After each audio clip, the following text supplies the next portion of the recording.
Jack Parsons had a sex magic partner in the OTO named Marjorie Cameron.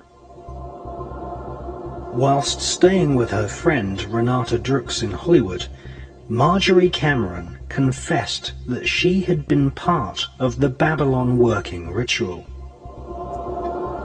She said that it had been devised by Jack Parsons, L. Ron Hubbard, Aleister Crowley, and Manhattan Project scientists based at the Los Alamos Atomic Bomb Research Unit, headed by Jewish scientist Robert Oppenheimer. Marjorie Cameron confessed that during the Babylon working ritual, assisted by L. Ron Hubbard, Jack Parsons had sexually impregnated her at the point when the spirit of the Antichrist was bestowed upon him. Cameron Parsons had been made pregnant with the child of the Antichrist.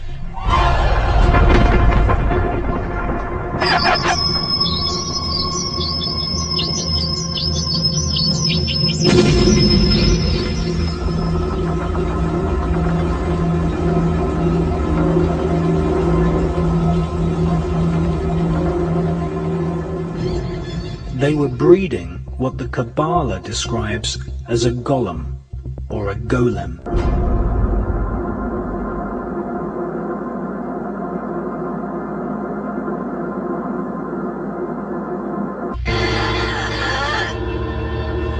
Oh, you are sick.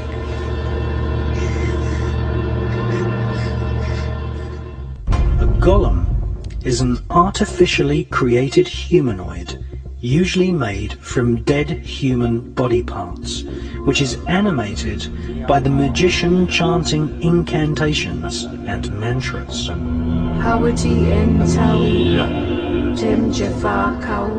These magical voice sounds are what Kabbalists call twilight language.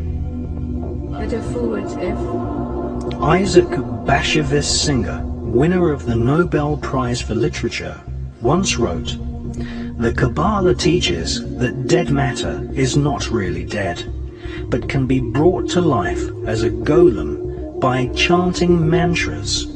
The Talmud speaks of Rabbi Rava, who had the power to create golems. We are living in an epoch of golem makers right now." My next guest was used also in worshiping the devil, participated in human sacrifice rituals and cannibalism. She says her family has been involved in rituals for generations. She is currently in extensive therapy, suffers from multiple personality disorder, meaning she's blocked out many of the terrifying and painful memories of her childhood. Meet Rachel, who is also in disguise to protect her identity. You come from generations of ritualistic abuse? Yes, my family has an extensive family tree, and they keep track of who's been involved and who hasn't been involved. And it's gone back to, like, 1700. And so you were... Right, I was born into a family that believes in this.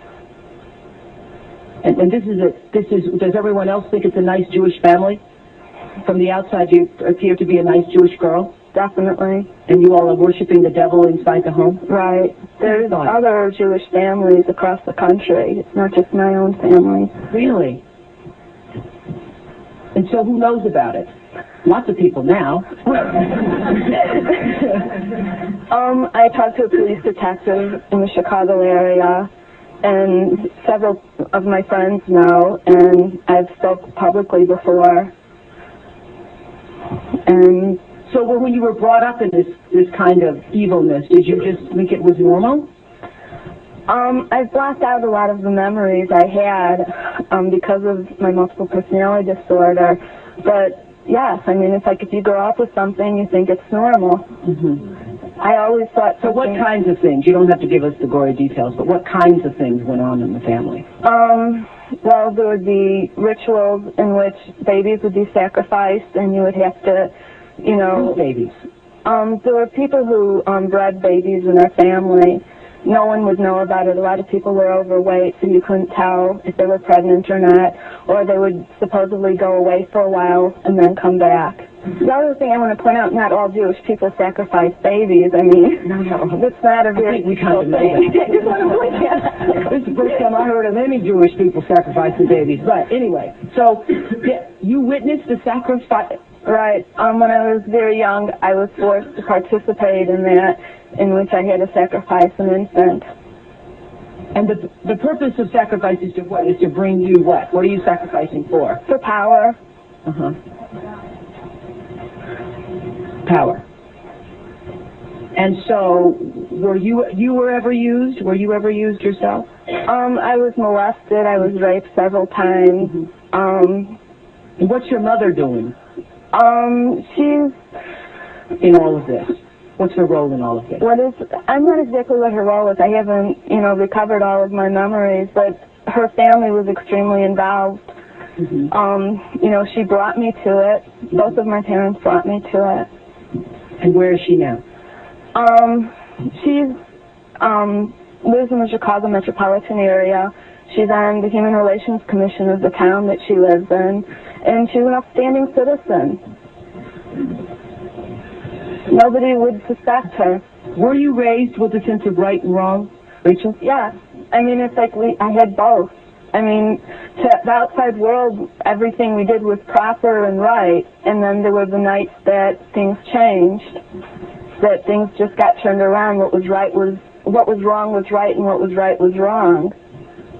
That's what helps to develop MPD.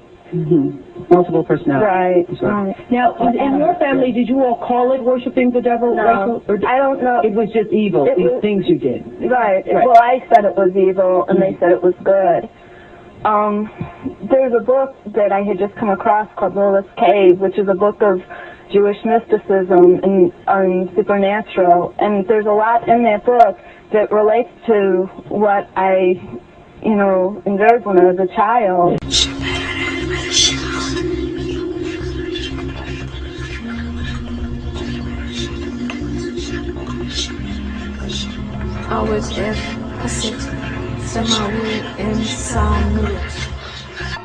Interestingly, the devil in Rosemary's Baby is played by none other than Anton LaVey, founder of the American Church of Satan.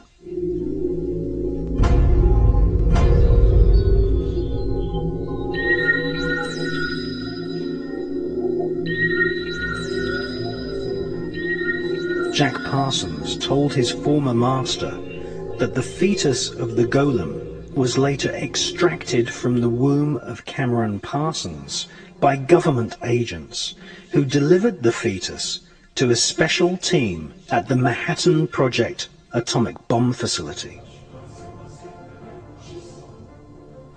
American author Michael Hoffman, in his book Secret Societies and Psychological Warfare, speculates that the golem fetus may have been placed inside a giant 25-foot long, 12-foot in diameter canister, which was photographed at the Los Alamos atomic bomb test range. This mysterious canister was nicknamed Jumbo. It was made of solid lead and cement. It is conceivable that the fetus was placed in the center of the canister and then irradiated with the blast of the world's first atomic bomb, thus infusing the demon child with what Kabbalists call the demonic force of atomic fire. 2 years later, Parsons revealed to his mother that his golem child had lived, and that it was female. A fan of ancient Indian mantras was the Jewish evil genius Robert Oppenheimer. His team of Manhattan Project scientists took advanced alchemy to its absolute evil limits.